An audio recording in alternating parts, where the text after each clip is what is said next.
Good evening sa tanan.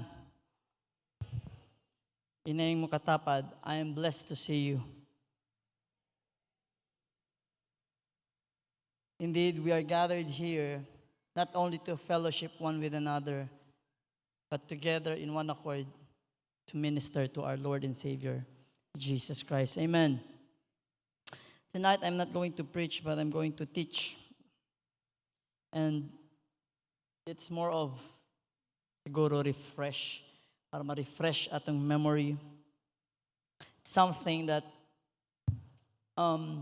that would remind us, not only as a recipient, but also a servant, a minister. Everybody say with me, minister. Nagtuo ba mo nga tanan gitawag minister? Do you believe that tanan gitawag minister? Wala may kutubag. Tanan ba gitawag sa Ginoo minister? What does to minister means? To serve. If you want to be great in God's kingdom, learn to become a servant of all. And our very example is Jesus Christ. Amen. Tonight I'm going to teach about Jesus' ministry of healing.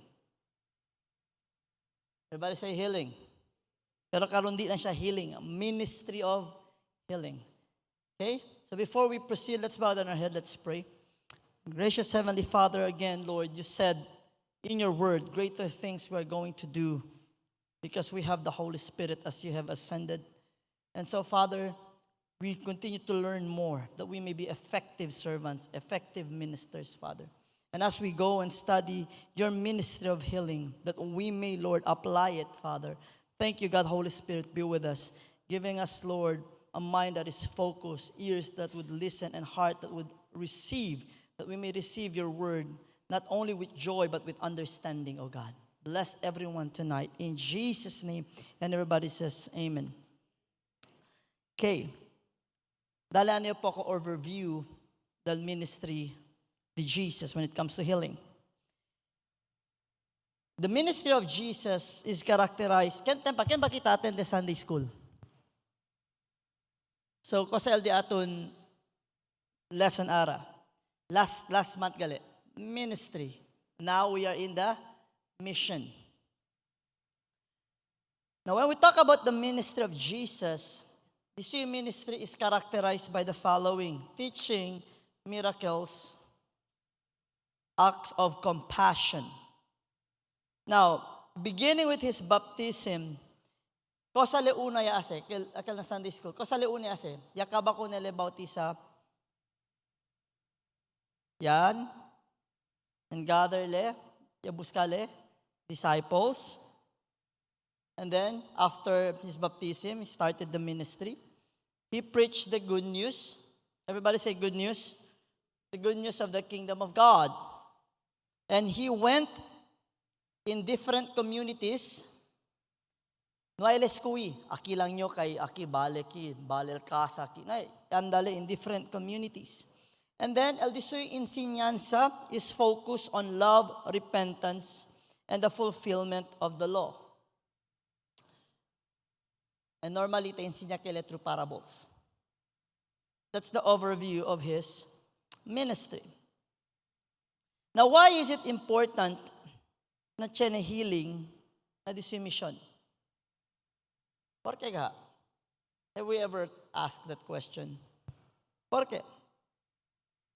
Now, healing is one aspect of Jesus' mission. And it is central. Why? It serves multiple purpose. First, it demonstrates compassion. Everybody say compassion. Jesus healed the sick and the suffering out of deep compassion. And this is how he showed his love and empathy for people. Nailabla, bahala na ka, wala ko si mong pakialam. Like when we see people, do we have that compassion to reach out? Or bahala ya ustedes, yo ganit ang lisod. The second is the sign of the kingdom. His healing miracles were signs of the inbreaking of God's kingdom, showcasing the restoration and wholeness that God desires for creation. By the way, he was preaching about the kingdom of God. And the kingdom of God is a place of righteousness, peace, and joy. And the kingdom of God is a place where there is no sickness. There is peace. And it was a sign of God's kingdom. Another reason for healing is that it is an invitation to faith. How many of you here visit or had the opportunity to share the gospel because you were invited to pray for the sick? Diba? Manada ka natin ki. And this is actually a very good door na abri as an invitation of faith. Invitation to faith in Jesus Christ. Each act of healing invited individuals to trust in Him. Now, although chene pattern kita po de mira, example, imbita kumigo man pray, when I go there, I first preach the gospel. I first share the gospel. And even Jesus did those things. He first shared the gospel. As we are going to see, nailadayon man, pray. He was always asking about the faith. And most people nga tatraka kunele already knows the gospel because they know who Jesus and what He preaches. The next is foreshadowing redemption. Jesus' healings pointed to His ultimate mission of spiritual healing and redemption through His death and resurrection, promising eternal healing for all believers. It is also through healing that He reveals His identity as the Messiah. And clearly, mandalamira, the transformative power of God's love.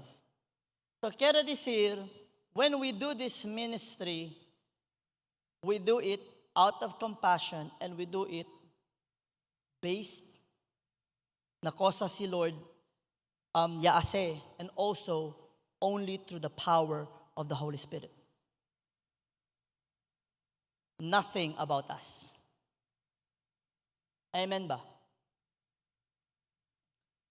Let's go to Matthew 4:23 to 24. Open your Bibles with me. Matthew chapter 4:23 to 24. It says here, "And Jesus went about all Galilee, teaching in their synagogues and preaching the gospel of the kingdom, and healing all manner of sickness and all manner of disease among the people. And His fame went throughout all Syria. And they brought unto Him all sick people that were taken with diverse diseases and torments, and those which were possessed with devils, and those which were lunatic, and those that had the palsy, and He healed them." Everybody say with me, He healed them. You know what's the problem today? It's not an attack on medical. But, I'm not saying all. But actually, when I was doing research, for many years right now, have you noticed manadaara hindi natakre that Jesus can heal? And they would say that it's only through medical.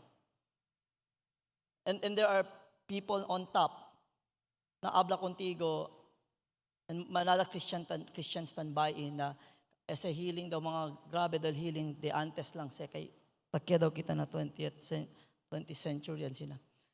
And sad to say, Chenebes na mga believers mismo abla, ay di na madala kay demon possessed na idala na sa doktor. Ay dili na madala kay grabe na. But when we read the Bible, it doesn't matter what generation we are in. When the Bible says He can do it, Jesus can do it. There is actually a not from the medical field itself, but certain people, arriba, that tries to convince people not to believe in the power of Jesus Christ. That they want people to trust on medicines only and etc. I'm not saying to drink medicine is bad. I'm saying there is this now a push, tarde kasi, when you study. And based on research, sabi ko ustedes, grabe el drastic abahada del mga gente who believes that Jesus can heal even at this time. That's why I said this is something to refresh our memory. Kay usahay, dili na nato ni ginastudyohan, nalimot ta ang usahay, sige na latag, oo, pero. Kabalo ko akong ginuod ako, pero. Again, when you say but, this is a reminder. When you say but, you erase the previous statement that you said. When you say God is great, God is good, God can heal, but, erase na to. Numaman, but. One way of saying is, I thank God for the doctors, but using them. And God is going to heal me through them. That's how you say it. Numabla, I thank God, He is great, but, tisita ka tiyo anda para siguraw, kay, sabi yun, reseman yun, naiman ko sa tapasa. You now question His power. And you're saying that He cannot do it. This is something to remind us. I always hear this from lalo yung people who are not really spiritually inclined. Now, again, manarito mi nasobrahan ka sa spiritual. Real spirituality is walay nasobrahan ka sa spiritual. There are those who profess to be spiritual. Because a real, genuine person who is in line in Scripture, who is spiritually walking with the Lord, na ako question sa inyo, kung nabay sobraan sa spirituality in real sense, just think of it. When you really walk with the Lord, none. Naalang wala nakasabot. Because real spiritual people really have faith in the Lord. For instance, el gente kung den preach si Paul, yakaya muri. Nasobrahan siya sa spirituality, kaya wala siya nag-ingon, idala na sa doktor, yaampuan niya, It's about the faith. And most people pretend to have faith when they do not have it. Second, it doesn't mean you have the faith. Mauto ang will sa Ginoo. Again, it's the understanding the will of the Lord. And having that peace that passeth all understanding, that regardless what happens, I will stand for the Lord. Third is having that balance. Kanang mga di ganan magpa-check up hospital, dili na nasobran sila sa spiritual. Wala sila kasabot. Are you with me? Usahay, dili na sila kay spiritual. Gamito nila ang faith. Kabalo mo ngano di sila gadon mo sa hospital, kay di sila ganan mo gastos. Mao nang tinuod. Are you with me? Yes or no? Ngano man, madagdagan og sakit pag mahibal-an pilang gastos. Ning adto kog hospital, ngano man, sakit ra akong likod, paghawa na ako, ning sakit akong ulo pati diri dapit asa kanang diri dapit sa bulsa ba? Akong tiil. Pati ang ulo naglabad, ngano man kay dako kayo ang bill, mao na kadaghan di ka na sa hospital. But tonight we're going to focus on Jesus. Everybody say on Jesus. This is a reminder of His healing ministry. The scope of the healing ministry of Jesus. Jesus healed holistically. First, He healed physical healing. He did physical healing. May I ask you, let's be honest. Kung naay buta ron gidala diri, gipaampo, what would be your first thought? Let's be honest. Tinuod? Sigurado ta magtuong maayo? Or naadiri, ano din? Ano man, naabuta na, wala na chance, di na madala, lisod, makayo na. Yes or no? Do you know what Kosa El Sad? In first world country, Chenebes italiga mga ansina. Sabi to ko sa tabla, lalo na si Chenema medical adentro na hindi spiritually inclined. Siyempre, stand na sila na Pastor Tabla, Pastor, don't pray for that. I know you have faith, pero di na madala, dapat na naioperahan na. Do you know what that statement means? It means the God that we serve cannot perform miracle. Dili, Pastor, realistic. May I tell you one thing to those who are ginagamit ang term, let's be real talk. You want real talk? Spiritual life is more real than the physical life. Without spiritual life, without God, we will not exist. It means this, miracle is real. Because Jesus healed the blind, He let the lame walk, He healed the lepers, He even raised Lazarus from the dead.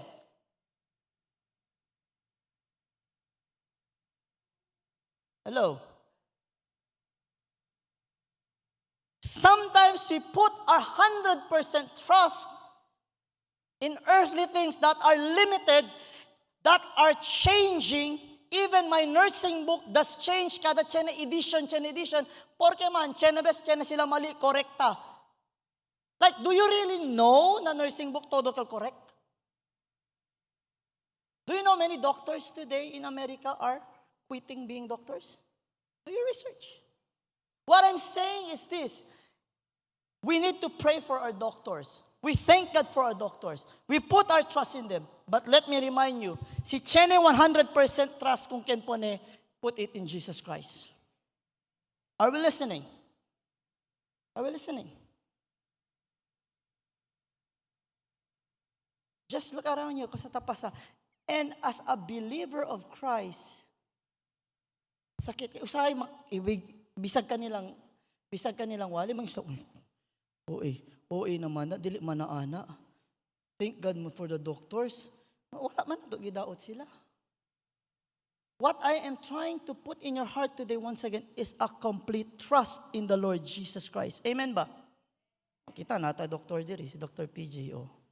Diba? Pasalamat ta. Palakpakan tayo kay Dr. PJ. Diba? Basta GNT, libre check-up daw. Kaya kung ano daw, 500 joke. Everybody say, faith and confidence in Christ. I want you to open Matthew 9:35. And these verses, mga verses kanina natin, we will read together. Matthew 9:35.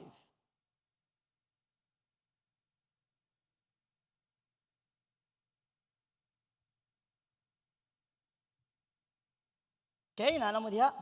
O na, diri na lang, para dali. Matthew 9:35. Let's read all together. Reading, go.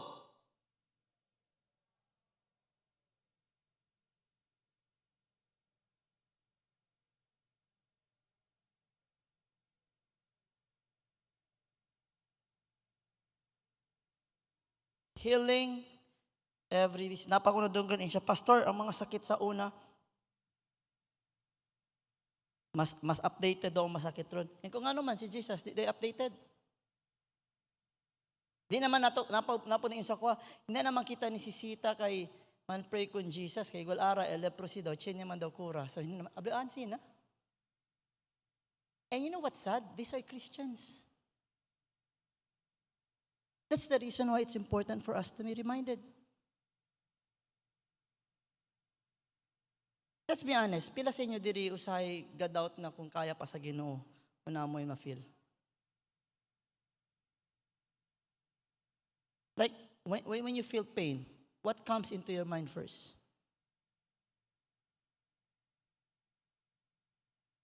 Let's be honest. Biogesic. Kosa pa? Medical. Alaksan. Mas una pa na hunaan ang manghihilot kaysa ang Ginoo. Dili naman na kailangan ang puan, Pastor, kay sakit kayong lawas, manghihilot na gyud na. Like, hello? Hello? Usahay po dang uban na so kani dili kay nasoba, wala nakasabot. Nagampo naman ko, Pastor, naitangtang ako diabetes. Nga naman di matangtang mo diabetes, kay sige mag-inom coke. Useless na sige ampo, sige ra po kag-inom dagan coke. It's not about the sobrang sa spirituality. We salute your faith. The problem is you need to have understanding. You also need, faith also means having discipline.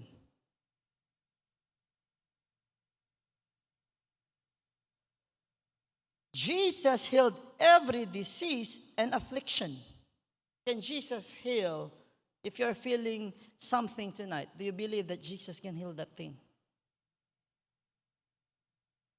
Or basi pagsulod, kailangan ko mo add to simbahan on Friday. Nga naman, kailangan ako storyahan si Doc PJ, kay mangutan na sa ako sa iya, kay pa-check up ko. Una sa kay Doc PJ before sa Ginoo. Dili. Una ta sa Ginoo. But thank God we have a doctor here that you can ask. Amen ba? Ayaw lang add to simbahan kay magpa-check up ra kay Doc PJ. Second, not only He heals physically, He heals emotionally. He heals emotionally and spiritual healing. Everybody go to Matthew 12:22.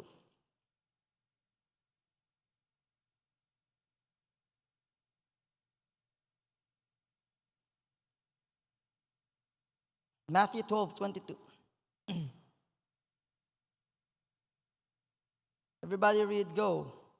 Then was brought unto him one possessed with a devil, blind and dumb, and he healed him, in so much that the blind and dumb both spake and saw.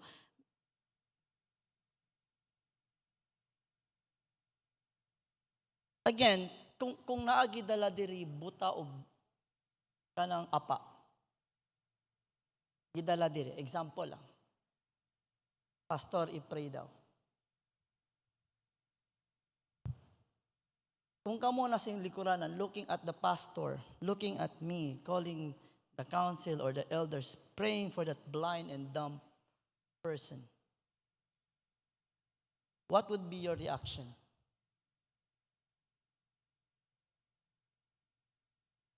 What would be your reaction? What would be your thinking? Kaya gahana? Bebe, usay bebe, ilan to do nato? Bebe. Kumakita ba ko milagro ron? Let's be honest. Instead of us being in one accord, trusting Jesus, I'll be honest with you. Majority will say, be, mira do ta si kaya.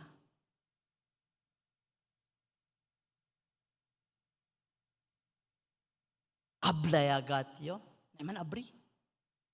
Naman kwento. You know why? Kaya sino yo antes, cuando Teresa miyo tataki. Cheneki, hindi ka siya olbida. Jalibaki. Desungkod. Ese, crutches. Akigayo kaltasinta. Hindi. Na drums. Kay, kaman. Hindi. Sa to yung makata. Silver and gold have I. Tato kayo pero tabi reyo. Pero tabla pa yo. Ay. Da na chance. Gulang-gulang na. Ano pagid ampuan? Ako una-una mapakaulawan lang. Ampu-ampu niya walay mahitabo. Honest, that was how I was thinking before. And I was so amazed pag silver and gold. Tingala ko ang tigulang nakalakaw. Di-surrender ang crutches. Why am I saying this? To challenge those who think that way. Akal mga tan medical course, don't allow it naman waver the ostas faith. Rather, use where you are as a platform. Not only you can serve people through their physical, but you can serve people by sharing to them the Jesus who heals the sick, who raised the dead, and tell them, my God can do just what He said. Amen ba?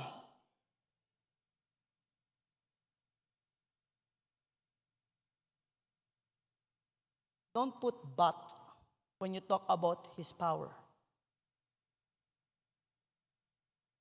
He's so powerful, but para sigurado. Dili day ka sigurado sa iya.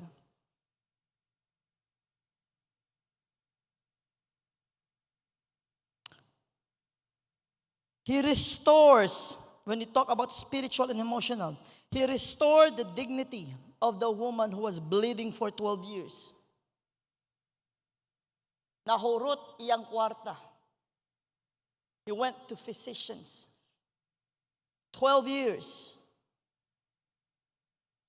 She just touched the hem of the garment. She was completely healed. Everybody read Hebrews 13:8.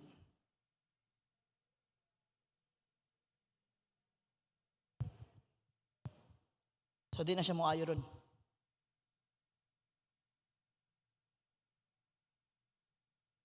Is Jesus still in the business of healing? Kanya, ayaw po, nga naman kung mag-heal, mamatay man. Kanya, wag yung kakasabot di ay. Healing is but temporary. Kung oras na gyud, oras na gyud. Kung ingon si Lord, uli na, bisag mag-fasting ka og 160 days. Kung ingon gyud siya, uli na gyud ka, uli na gyud ka.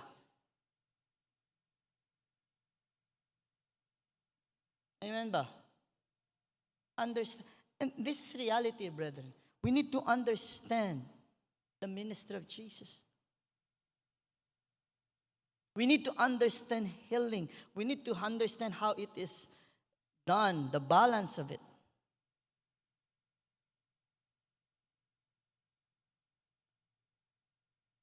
His healing ministry has community impact. Everybody say community impact. It means he was known. People approach him. But there's one thing, the same sa una hangtod karon. Kadaghanan sa mga tao muduo lang kay giapas nila ang healing, dili ang healer. And he was known and people rush padulong sa iya to have healing. The 10 lepers, Jesus healed them all. Pila nagbalik sa iya? Usara. Mauna, ayaw mo katingala kung gigamit mo sa Ginoo, yare sa ustedes mga hente, kabar, yakeda sila kuraw, pero bira lang sila na vida. There are times God allows them to see and experience that they may put their faith in Him and yet they will not. Actually, if they will not repent, abla sila, Lord, when? When I healed you, I showed you my power, I showed you my love. Why did you not put your faith in me?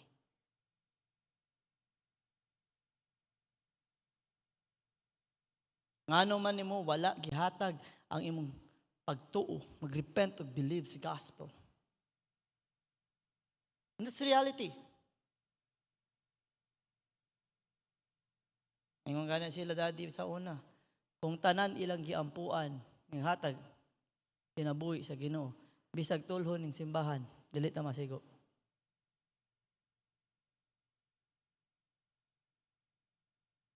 Just think of that.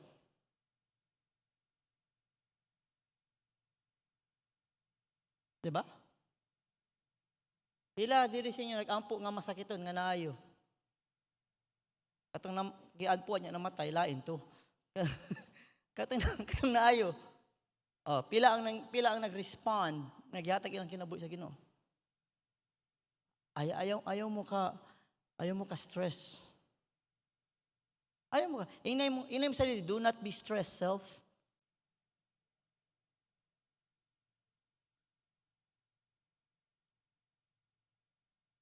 It helps building faith in the community. This is the impact of it.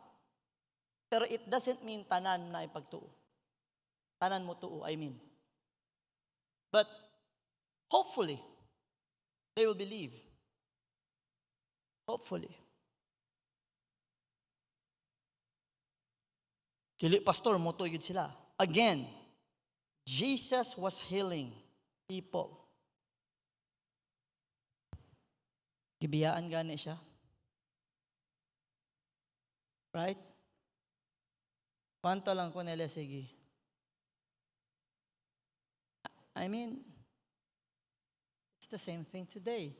But this is not the reason why we reach out and continue the ministry of healing. Because we are called to preach the gospel, to lay hands on the sick, and they shall recover. Mao na ayaw mo kahadlok. And so when we are called, di ba yung si Jesus, greater things you are going to do. It means we are also not only to preach the gospel, we are called also to lay hands on the sick and they shall recover. We are called to be a blessing, a lighthouse, a beacon of hope. It means this.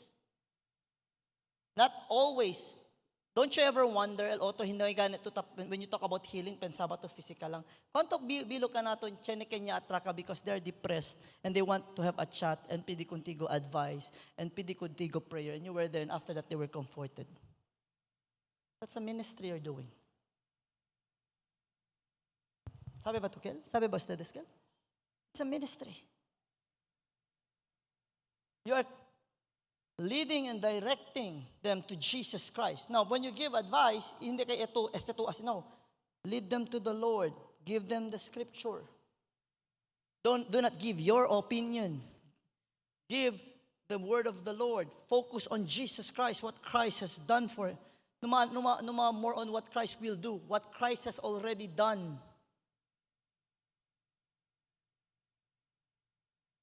Amen ba? Tell them to trust in the Lord. Let's see the character of Christ. The character of Jesus has been revealed to through this ministry. First, he is a compassionate healer. Matthew 14, verse 14. Matthew 14, verse 14. And Jesus went forth. Everybody read go. To a great multitude.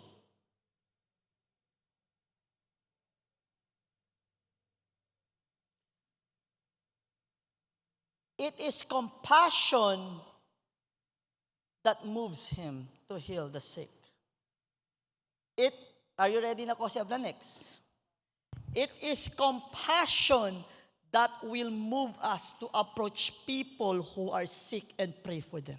If we do not have compassion, it means, di ba araw usa ko tabla sila nonchalant? I will tell you honestly, many believers are nonchalant. They don't care if their neighbors are down. They don't care if their neighbors are sick. They don't care if their neighbors do not have Jesus Christ. They just don't care. Bahala mo diha, wala ko pakialam. Di ko mo storya nimo, di ko kailan nimo.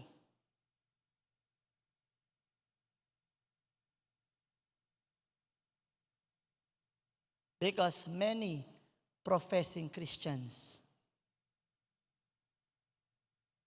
walay compassion.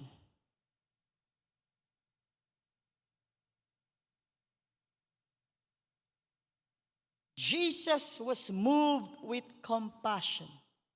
Everybody recite John 3:16. For God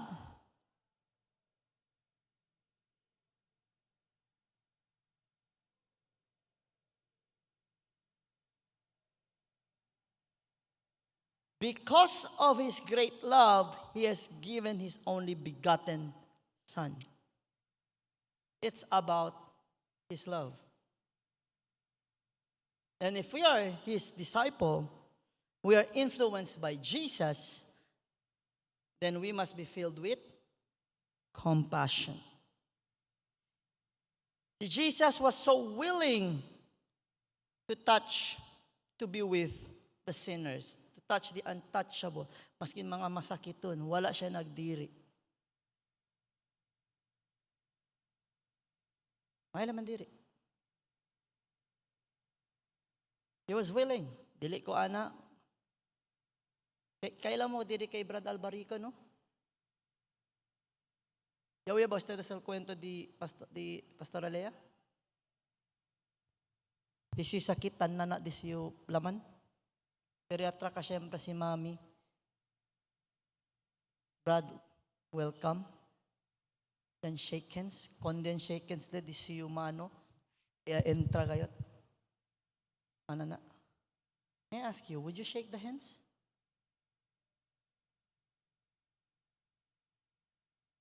Will you? Ay, wala yun ni utok si Sister Leia. Kabalo siya na yung masakit. Yawiran pa. Hello? Do you know what comfortable life did to Christians? Why won't you try to reflect and try to compare our life with the Christians before?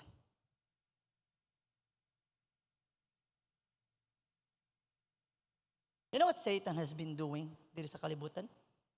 Is to make all people as much as comfortable as he can.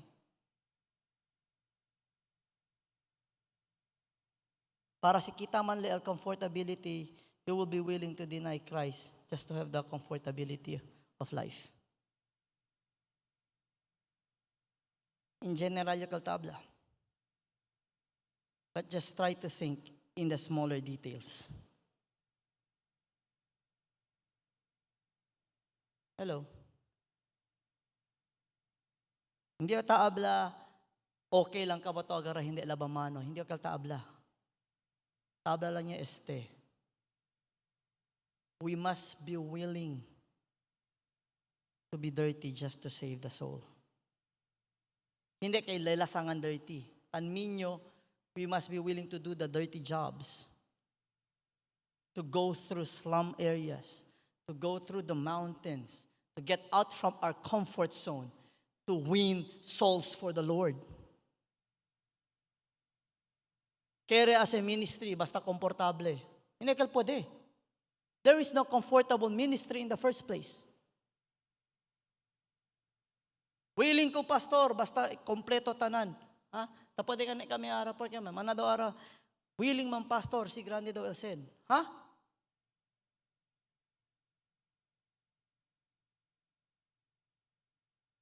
Compassion is the driving force. I think you know what I mean. Kay manada ka naton ki, ya uwi or ya pwede ablaste. Gagawin ko ang lahat para sa'yo dahil mahal kita. Yes or no? No. Deberasan bakel. Gagawin ko ang lahat para sa'yo dahil mahal kita. Kiligpud ka. Lalanguyin ko kahit 7 dagat. Oh. Unya nag-ingon. Gilabay sa 6 feet nga swimming pool. Di man day kabalo mo langoy. Ang 7 dagat pa. Compassion drives Christ. The second is the character, the authority and power. Everybody say authority and power. Mark 4:39. Mark 4:39 says this. And he arose and rebuked the wind and said unto the sea, Peace, be still. And the wind ceased, and there was a great calm. He had authority over illness and nature. Why? Here is why. Because he created the earth. Why? Yes, he can heal us. Because he created you and I. He knows the inner system of our body.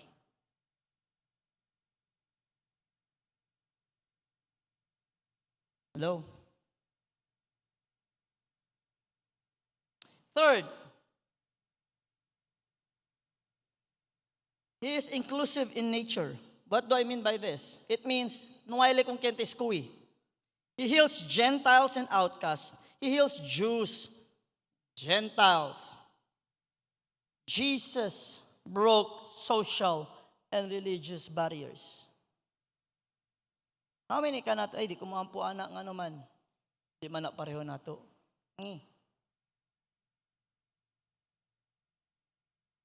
Actually, gani dapat tamuad to sa mga unbelievers.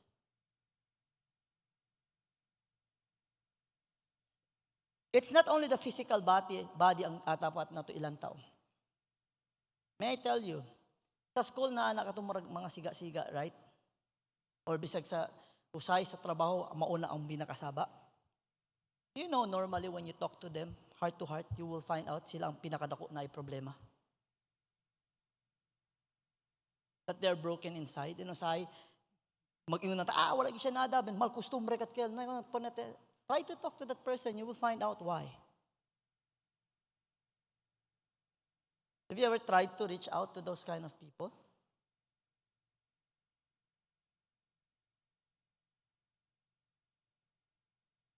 Yes, pante antes niya uban, brusko kayot niya yura.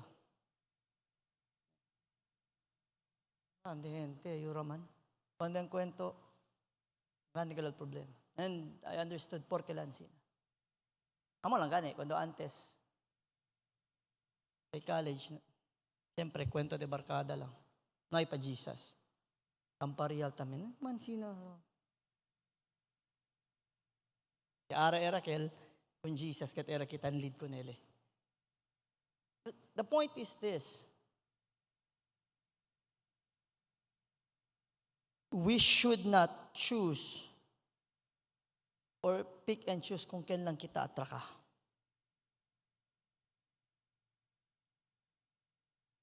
Dili ko anak nga naman.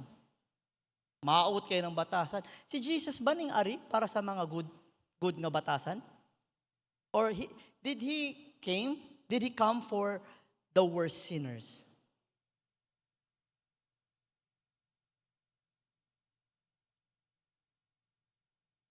Hindi mo katapad, ayaw pili.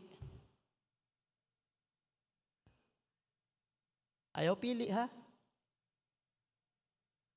Kanira ako i-share, nga naman, kay kani, inig ma-save ni. Ay, nako, sa iyang pasalamat sa ako, kay gishare na ako, mag-supporta ni sa ako, Dili, ana, oy.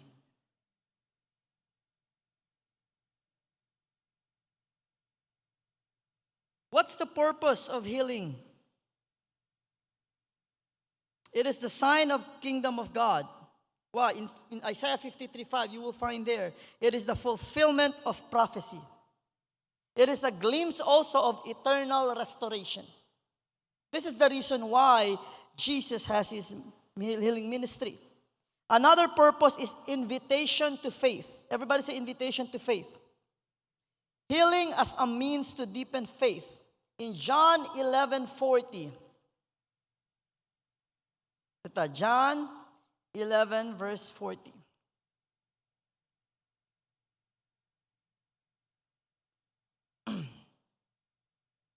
And Jesus saith unto her, said I not unto thee, that if thou wouldest believe, thou shouldest see the glory of God? It is an invitation to faith. And it is a call for personal response to the call of the Lord and to commit to Jesus Christ. That's why, brothers and sisters, when you pray for a sick person, do not stop hasta dito lang sa ampuan ng taka para maayo ka. Let that person know that there is an invitation, there is a gift that we call that grace of salvation that has been offered to that person by Jesus Christ, and let that person understand that it is important and it is for his own benefit that he must decide to repent and believe the gospel and follow Jesus. Kasi usahay, we are just contented, ay, giampuan naman ako para maayo siya, okay na to. It is always an avenue for inviting that person to believe in the Lord Jesus Christ.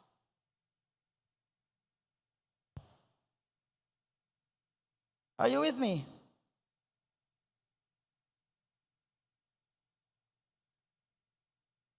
This is also preparation for mission. He was doing his ministry because he was empowering his disciples to continue the work. Matthew 10, verse 1.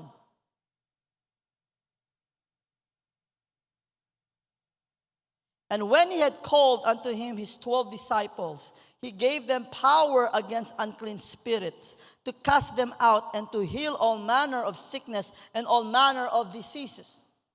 And he even said, before he ascended, greater things you are going to do because I am going back to my Father.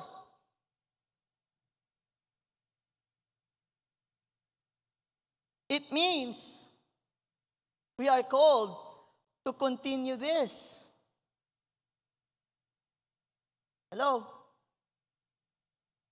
Mao na ayaw mo manghadlok. Manghadlok, kadaghanan manghadlok para sa masakiton kay dili prepared. What do I mean dili prepared? Walay basa-basa Bible, walay spending time with the Lord. Pag abot na diya paampuon, hulat sa diya tawagon sa nako si pastor or si sister. Ngano man ka, ikaw di ay lain ba imong Ginoo gialagaran kay pastor or kay sister or kay brother? Or do we serve the same God? Do we call on the same name? Ngano man mahadlok. This is to empower you and I. Why? We are called to be agents of healing today. Ini mo katapat, you are called to be agents of healing today.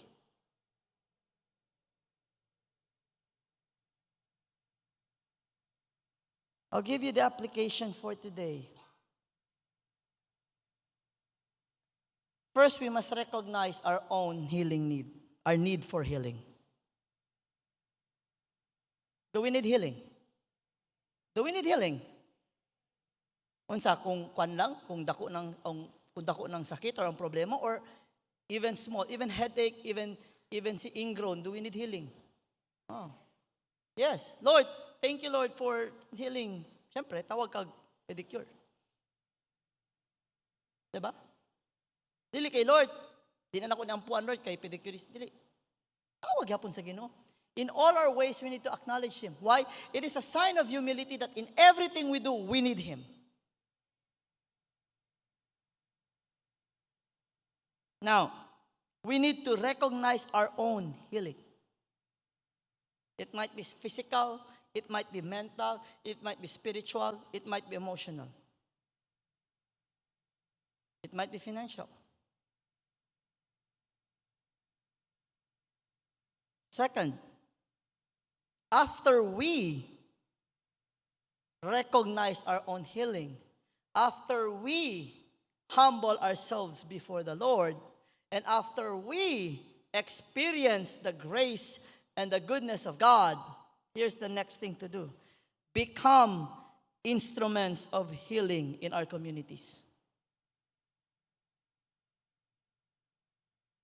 Become instruments of healing in our communities. Last Tuesday, I think, after the service, nanda kami Comeapuera.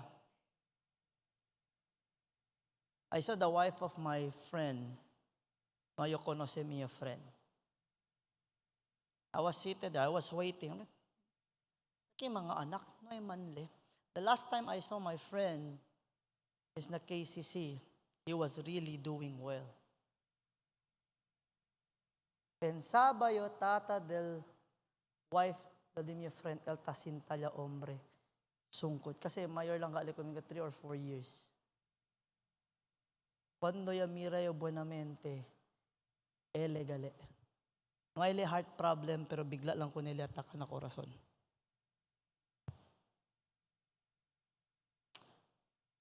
Mio corazon dolyak. Ebra. Dolyan, what I did, and I didn't care about what people would say. Outro table, kaya pa yung mauban, niya miralya liga, kasi pa kumigo broma, kay sabi sila, hindi tato, mga mabarkada ni mga test. Sir, sige to.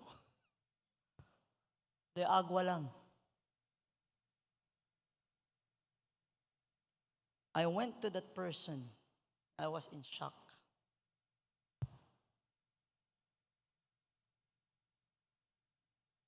Aki para ali, sinanta kami na.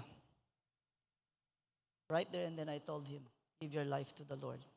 Can I pray for you? Ele, para abla pala niyo, can I pray for you? Elim siya abla, resa comigo.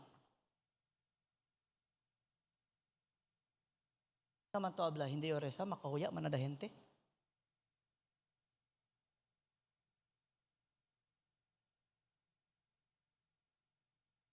Hello? We don't know what's next for his life.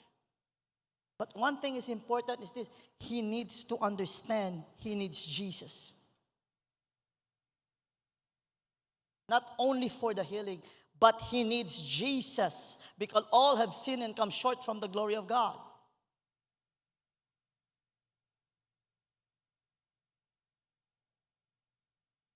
Be an instrument of healing in our community. Nay mangha, praying that physically he will be healed. But what's important is spiritually, I pray that he will hearken to what he has heard. Because only Jesus can bring healing.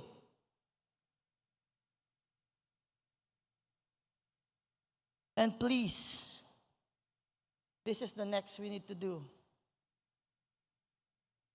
We need always to be reliant and have faith in the power of Christ alone.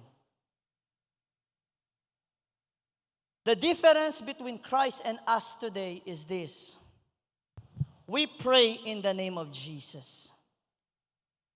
Jesus does not need to pray in his name because he was the one performing the miracle. The very Jesus who walked in this earth, who laid hands on the sick, who put a mud in a blind man's eyes that the blind would see. The very Jesus who raised Lazarus from the dead is the very same Jesus we are calling today. And I am not impressed with the miracles.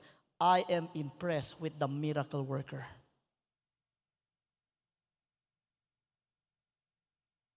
Go after him. Tell to that person. Go after. You know, when Jesus prayed for the lepers, preguntale, where are the others? Uno lang niya bira. Sabi ko sa kautan, imply? Jesus was just telling the one leper who came back, those other 9 were just after the healing. They were not after me. Let the people know when you pray, go after Jesus, not after. And I said that to my friend, go after the healer, not after the healing. There will be no healing if there is no healer. Be amazed not of the miracle, be amazed by the miracle worker who's going to perform great and mighty things.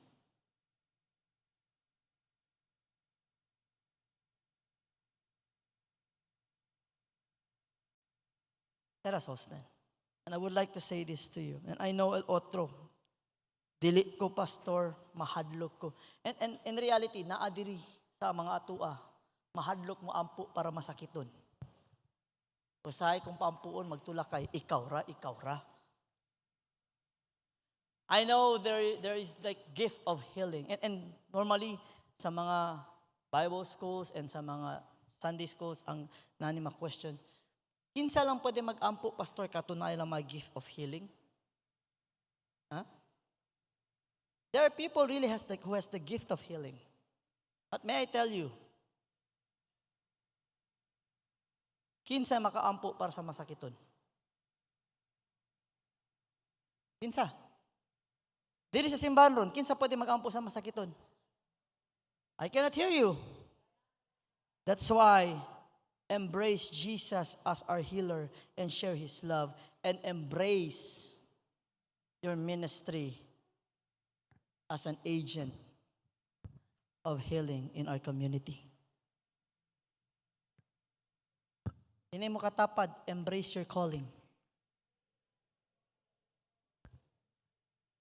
You know, that's one thing we need to be healed also. Sa atong self. Amen ba? Now, mauna, I encourage you. I encourage you all. When someone approaches you, family, friends, Kosaba, Abla, Brad, please, I know you are spiritual or religyoso. Ang sinam sila abla. Can you pray for me? I'm sick. Tumaabla, wait lang. Laman na yung pastor. Share right away the gospel.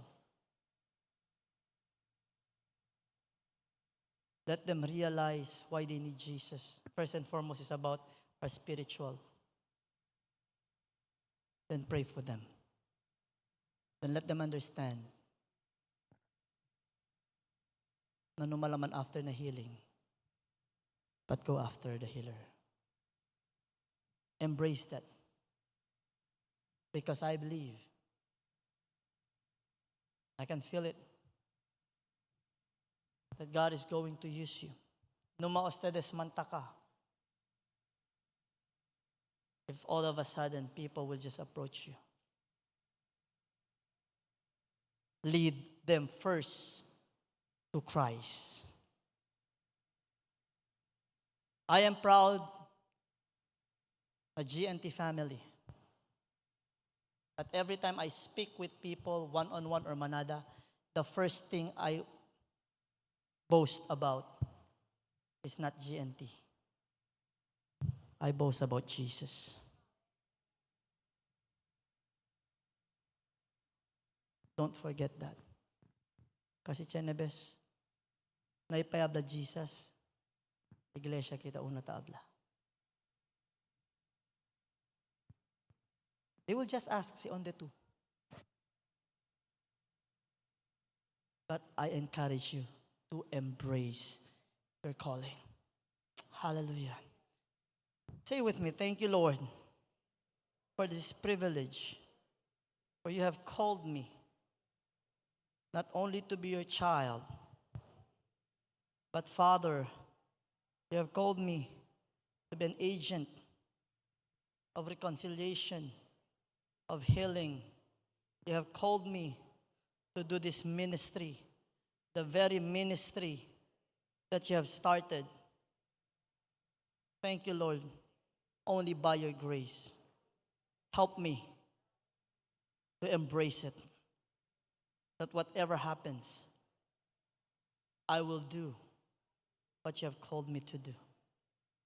Continue to bless me, to fill me with your spirit, to fill me with wisdom and understanding, that I may also share your love, your light to the world, that my community will know, Jesus, you are alive and true and faithful. Father, we thank you, Lord. Lord, we acknowledge first and foremost that we ourselves continuously needs your healing touch. That's the reason why right now, Lord, I pray for your children, those who are not feeling well this evening, regardless of what sickness they're suffering from. Father, it says in your word that you heal different afflictions and diseases. And with you, nothing is impossible, Father. So we pray right now, Lord, that your children be healed mightily in Jesus' name. As we share to the world that Jesus, you're a healing God. And as we go and do, Lord, the ministry you have called us to do. Heal us, strengthen us, restore our strength in Jesus' mighty name. Lord, in this house of yours and those who are watching through live stream, thank you, Father, that your children will testify of what you have done. Thank you, Lord. We pray also, and we stand in your word. You have called us and told us through your word, greater things we are going to do. But it's not by might nor by power, but by your Spirit alone. Lord, continue to remind us to rely on your strength and power alone, not on ourselves. We have nothing to offer, but just to offer ourselves as a living sacrifice to you. Lord, the power comes from you. Knowledge comes from you. Strength comes from you. Healing comes from you. Life comes from you. Help us, Lord, to proclaim the good news to people, because people needs you. Again, Lord, we thank you for the healing. We thank you for your message. And we thank you for the victory tonight in Jesus' mighty name. Thank you, Lord, that our eyes will always be focused on you. And Father, thank you, Lord, that although the world thinks that you have ceased, Lord, to continue on your healing ministry, but we, your children, we believe you're the same yesterday, today, and forever. You healed before, you will still heal now, and you will still heal tomorrow. All that your glory and honor be known to the world, and that people will know you're a loving, gracious, and merciful Father. Help us to reflect those things to the world. And Father, as we depart from this house of worship, thank you, Lord, because we know we are sealed with your Holy Spirit, covered with your precious blood, surrounded with your warring angels. Bless and bless your children. Thank you once again, Lord. We are going to depart from this place rejoicing, knowing we have victory in you. In Jesus' name. And everybody shout, praise the Lord. Shout, praise the Lord. Amen and amen. Hallelujah.